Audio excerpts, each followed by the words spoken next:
Pendant des années, voyager avec la même valise cabine était normal. Si elle respectait plus ou moins les règles, elle passait sans problème les contrôles de sécurité et l'embarquement. Même lorsqu'elle était juste à la limite, la décision finale dépendait souvent d'une personne. Un employé qui évaluait rapidement si elle passait ou non et qui bien souvent laissait le passager poursuivre sans grandes objections. Ce modèle est en train de changer à l'échelle mondiale. De manière progressive, les aéroports et les compagnies aériennes intègrent des systèmes automatisés de contrôle des bagages cabines, en particulier dans des régions comme l'Europe et l'Amérique du Nord. La tendance est claire. Moins de marge humaine et davantage de décisions prises par la technologie, qui mesure, pèse et valide sans exception. Le changement clé n'est pas seulement technique, mais aussi conceptuel. Il ne s'agit plus de convaincre quelqu'un, ni d'avoir de la chance. À partir de 2026, dans de nombreux aéroports, c'est une machine qui décide si votre bagage respecte les règles. Et cette machine n'interprète ni les histoires, ni les habitudes, ni les expériences passées. Elle vérifie uniquement des données objectives et agit en conséquence. Dimension standard et fin de la tolérance. Dans la majorité des compagnies aériennes internationales, un format standard pour les bagages cabine est en train de s'imposer, même s'il n'existe pas de loi mondiale unique. Les dimensions les plus couramment utilisées sont de 56 cm de hauteur, 36 cm de largeur et 23 cm de profondeur, roues, poignées et éléments extérieurs compris. Pendant des années, ces mesures ont servi de référence flexible, mais ce n'est désormais plus le cas. Avec l'arrivée des scanners automatiques de bagages, chaque valise est mesurée avec une précision millimétrique.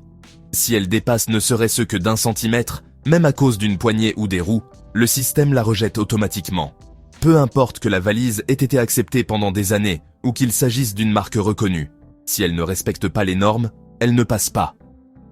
Cette évolution pousse également de nombreuses compagnies aériennes à redessiner les coffres à bagages des avions selon ces dimensions exactes.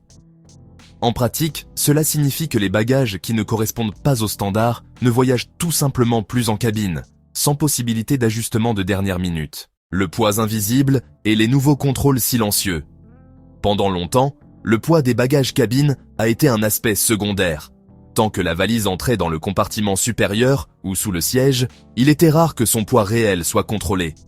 Cette perception disparaît à mesure que de plus en plus de compagnies aériennes appliquent également des limites de poids strictes en cabine. Aujourd'hui, le poids n'est plus vérifié uniquement au comptoir d'enregistrement. Dans de nombreux aéroports, il est intégré de manière discrète aux bornes en libre service, aux portes d'embarquement et aux points de contrôle automatisés. Le passager peut ne pas se rendre compte du moment où la pesée a lieu, mais le système l'enregistre et la compare aux règles de la compagnie aérienne. Si la limite autorisée est dépassée, les conséquences peuvent aller du paiement d'un supplément à l'envoi obligatoire du bagage en soute. Même si les limites varient selon la compagnie, généralement entre 8 et 12 kg, la tendance est claire. Il y a de moins en moins de marge et de moins en moins d'exceptions. L'article personnel devient plus petit. En plus du bagage cabine principal, presque toutes les compagnies aériennes autorisent un article personnel supplémentaire. Un sac, un petit sac à dos, un sac à main ou une housse pour ordinateur portable. Pendant des années, cet élément a bénéficié d'une grande tolérance, mais il est aujourd'hui soumis à des contrôles de plus en plus stricts. La règle la plus strictement appliquée est que l'article personnel doit pouvoir être placé entièrement sous le siège devant soi. Cela exclut les grands sacs à dos, les sacs de travail volumineux ou les housses rigides. De nombreuses compagnies aériennes publient désormais des dimensions précises, généralement autour de 40 à 30 à 20 cm, bien qu'elles puissent être encore plus petites selon le modèle de l'avion. Le problème est que beaucoup de passagers ne découvrent cette limitation qu'au moment de l'embarquement. Si l'article personnel ne respecte pas les règles, il peut être reclassé comme bagage supplémentaire et entraîner des frais additionnels. Dans ce nouveau contexte, chaque centimètre compte, et le choix du sac adéquat devient un élément clé de la stratégie de voyage. Liquide, des règles variables selon l'aéroport. Pendant des années, la règle semblait claire. Des liquides dans des contenants de 100 mm maximum, placés dans un sac transparent. Cependant, dans certains aéroports, cette règle a commencé à s'assouplir grâce à l'introduction de scanners CT de nouvelle génération, qui permettent d'analyser le contenu des bagages sans avoir à retirer les liquides ni les appareils électroniques. Ces systèmes, déjà utilisés dans plusieurs aéroports, notamment en Europe, autorisent le transport de contenants plus grands, parfois jusqu'à 2 litres, à condition que l'aéroport de départ soit équipé de cette technologie. Le problème est que cette règle ne s'applique pas de manière uniforme à l'échelle mondiale. Si un passager commence son voyage dans un aéroport doté de scanners CT, mais effectue une correspondance dans un autre aéroport où la règle traditionnelle est toujours en vigueur, les liquides dépassant 100 ml peuvent être confisqués lors du contrôle suivant. C'est pourquoi, durant cette période de transition, transporter des liquides volumineux en cabine représente un risque réel en cas de correspondance. Appareils électroniques et batteries sous contrôle.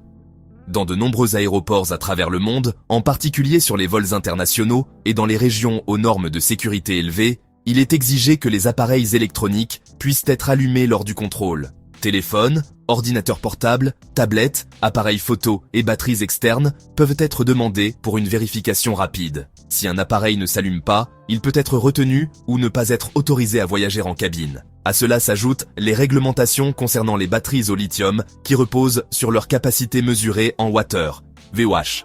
La plupart des compagnies aériennes autorisent les batteries jusqu'à 100 watts sans autorisation préalable, et certaines acceptent jusqu'à 160 watts, mais uniquement sous des conditions spécifiques.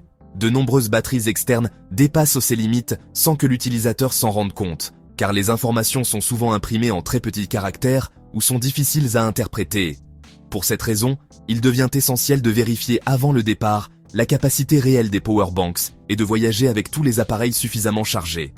Un téléphone ou un ordinateur déchargé n'est pas seulement inutile lors du contrôle, mais peut aussi être perçu comme un problème de sécurité par les autorités aéroportuaires. Bagages intelligents et batteries amovibles. Les valises dites intelligentes, équipées de ports USB, de systèmes de localisation, de balances intégrées ou de GPS, sont surveillées depuis des années par les compagnies aériennes et les autorités de sécurité. La raison est claire, elles fonctionnent avec des batteries au lithium, qui représentent un risque si elles ne peuvent pas être isolées ou retirées rapidement. À partir de 2026, de nombreuses compagnies aériennes renforcent une règle déjà existante. La batterie doit être amovible sans l'utilisation d'outils. Si elle ne peut pas être retirée immédiatement, la valise peut être refusée, aussi bien comme bagage cabine que comme bagage enregistré. Cela a déjà conduit à des situations où des passagers n'ont pas pu débuter leur voyage simplement parce que la batterie était fixe ou qu'ils ne savaient pas comment la retirer. La bonne nouvelle est que de nombreux fabricants se sont adaptés et proposent des systèmes de retrait rapide.